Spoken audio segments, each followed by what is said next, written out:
Have you ever dreamed of a world without pain, without crying, without war? A world where everyone is treated fairly, where justice isn't just a concept, but a reality?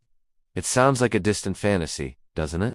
But what if I told you this isn't just a dream, it's a promise? A promise of a 1,000-year reign of peace that follows one of the most intense periods in human history. Many of us have heard about the Great Tribulation, a time of unprecedented trouble on earth. It's often depicted in very dark and scary terms, and for good reason. It will be a time of immense challenge and testing. But here's the part of the story that often gets overlooked, the incredible, hope-filled chapter that comes right after. The end of the tribulation isn't the end of the story. It's the beginning of the most glorious era this world has ever known, the millennial reign of Christ. Let's unpack what this means.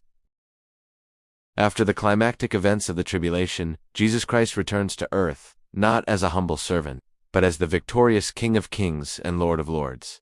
This is the second coming, an event that will be visible to everyone, everywhere. And with his return, he establishes his kingdom right here on earth. For 1,000 years, he will rule directly from Jerusalem. Imagine what that world will look like. First, the architect of evil, Satan, will be bound and cast into a bottomless pit. This means his influence, his deception, and his ability to stir up trouble will be completely removed for 1,000 years. Think about the impact of that alone. The constant spiritual pressure and temptation we face today will be gone. It's like the world will finally be able to breathe a collective sigh of relief.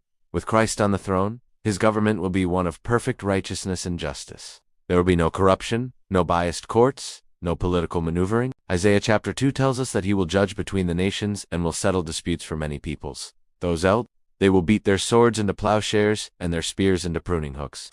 Nation will not take up sword against nation, nor will they train for war anymore. This is the ultimate fulfillment of world peace. All the resources, energy, and ingenuity we currently pour into conflict will be redirected toward creation and cultivation. Life during the millennium will be transformed. The curse that has been on the land since the fall of Adam and Eve will be lifted. The Bible describes the desert blossoming like a rose. Agriculture will be incredibly fruitful, and nature itself will be healed. Even the animal kingdom will be at peace. Isaiah chapter 11 paints a beautiful picture. The wolf will live with the lamb, the leopard will lie down with the goat, and a little child will lead them.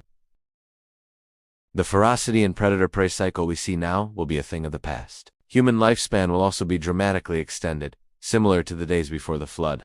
People will live long, full lives, building houses and enjoying the fruit of their labor. It will be a time of unparalleled prosperity, health, and security for everyone. Most importantly, the knowledge of the Lord will cover the earth as the waters cover the sea. Everyone will know God, from the least to the greatest. His truth and his presence will be the very atmosphere of the planet. So why is this so important for us to understand right now? Because it gives us hope.